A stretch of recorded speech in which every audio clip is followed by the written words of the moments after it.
Caribbean passports just became the most expensive travel insurance that doesn't cover anything. Everyone's talking about the new US travel ban, but that's not the story. The US is just the latest domino to fall. As someone living in Mexico with my own residency to citizenship path, I've watched our competitors' clients lose big on CBI. Here's why it's over.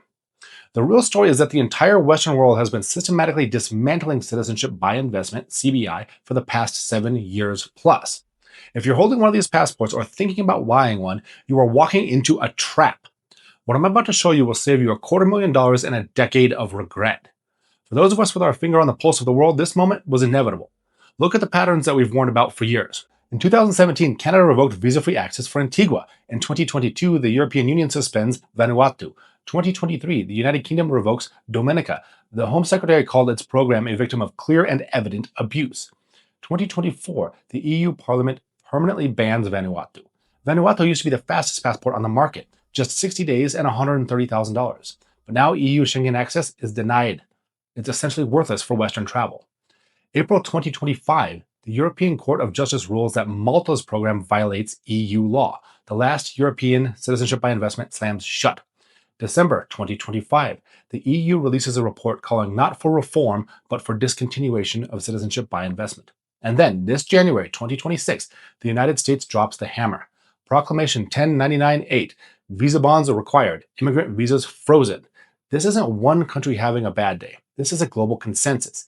The United States, the United Kingdom, the European Union, Canada, Switzerland, Norway, all of them agree that a bought citizenship is a security threat.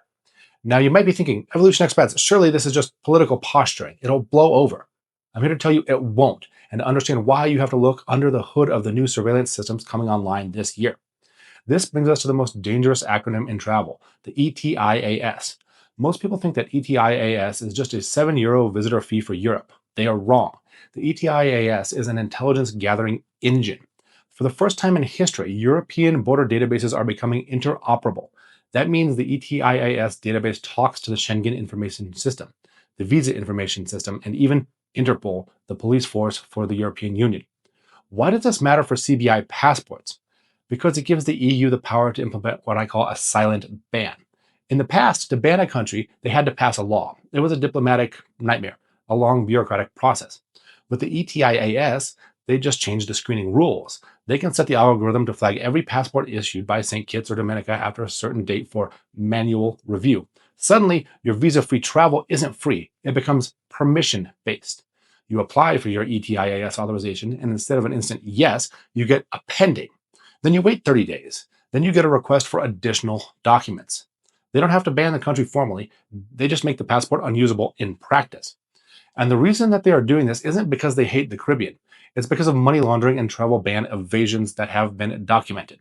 The EU's 8th visa suspension report explicitly stated that these programs have structural anomalies. When Antigua rejects only 1.7% of applicants, the European Commission sees a security hole. All the other passports have similar low rejection rates. And the European Union now is closing it. So, if buying a passport is dead, what is the alternative? We need to stop thinking about products we can buy and start thinking about pathways we can build. At Evolution Expats, we focus on the residency-to-citizenship model. Yes, it takes longer, but the result is a bulletproof citizenship that is not a target of suspicious governments. And, unlike many Caribbean citizenships, you can pass it to your unborn descendants free of charge. So let me rank 3 of our most preferred alternatives: Panama, Mexico, and Portugal. These are the pathways that I am using myself and the ones that I recommend for many of our clients as well. Tier 3, Panama. Now, Panama is famous for the Friendly Nations visa. I've held mine for over 7 years. It's excellent for tax residency, but as a path to citizenship, it's a bit deceptive. As the law is written, you can apply for citizenship after 5 years, but in reality, the approval process is constantly frozen in bureaucracy. I know residents who have been waiting 3 or 4 years after they applied just to get a response. The current president has indicated an openness for resuming the practice, but promises from politicians are not a great place to stake your security or your future. If you want a tax home, choose Panama, absolutely. If you want a more established path to a second citizenship and a passport, I would recommend looking elsewhere. Tier 2 is Mexico. This is where I live. And for North Americans, it's a lifestyle gold standard. The passport is strong, 161 visa-free countries for travel. The only thing that keeps it out of the top 15 global passports worldwide is a lack of USA access, a non-issue for our American and European clients seeking a second home base. With the Mexican government, the timeline is clear. 5 years of permanent residency for most people, or just 2 years if you have a child born here or marry a Mexican national. The real value of the Mexican process is its track record. You know, if you do the work and you follow the rules, such as learning Spanish and Mexican history, as well as maintaining a physical presence for the last 2 years of the 5 required, you will have earned a naturalization and they will grant it. Then you have the full weight of another G20 economy behind you. The Caribbean islands have very little economy. Then, of course, there's Tier 1, Portugal, the European option. This is one of the more popular European golden visas for good reason, and here's why. With the Caribbean passports, you are writing a check for $200,000 more or less as a donation. That money is gone. It's an expense. Portugal is different. To get the golden visa, you invest €500,000 into a regulated European investment fund. You own units in that fund. It's an asset on your balance sheet. After the mandatory holding period, the fund liquidates and returns your capital to you, potentially with profit. So instead of paying for a passport, you're simply parking your capital in Europe in an investment. While your money sits there working, your citizenship clock is ticking. And unlike other visas, you only need to visit Portugal about 7 days per year. But here's the warning. Last October, the Portuguese parliament voted to increase the citizenship timeline from 5 years to 10 years. Now, the Constitutional Court has blocked other parts of that bill in December, forcing the whole thing back to Parliament. But, and this is critical, they did not strike down the 10-year rule. That part is likely coming back in the final version. We are currently in a stay of execution.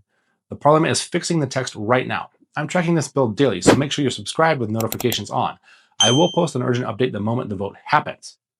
Once they pass the revised bill, the 5-year door will slam shut. If you've been thinking about it, your time is up. You need to lock in your application under the current law immediately. Now, I use Portugal as an example because it illustrates the difference between buying paper and making an investment. But is Portugal right for you? Maybe not. Maybe you don't want to tie up €500,000. Maybe your goal is purely tax optimization, in which case Panama or Paraguay would be a better option. Maybe you have Italian ancestors and you can get an EU passport for under $10,000 through descent. Every single person watching this has a different puzzle to solve. Your nationality, your family structure, your liquid assets, your timeline, and your goals. What works for a single crypto investor does not work for a family of 4 with a traditional business. That's why you cannot copy-paste a strategy from a YouTube video. Now, I know some of you watching this already have a Caribbean passport. If that's you, here's my exit strategy advice. First, don't panic, but don't be naive either. If you have a US visa in that Caribbean passport, expect it to be scrutinized. Use your primary passport whenever possible. Second, diversify your banking immediately. When these countries get flagged for security risks, the banking sector is always the next target.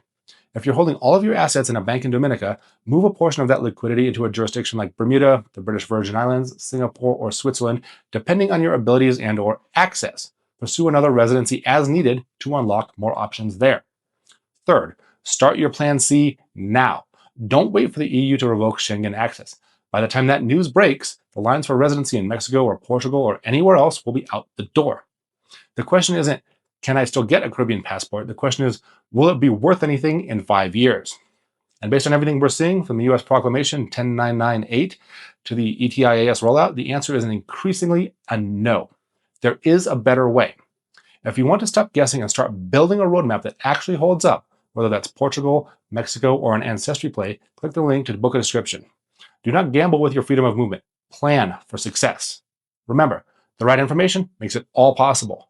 I'm Brad with Evolution Expats, and I'll see you in our next video.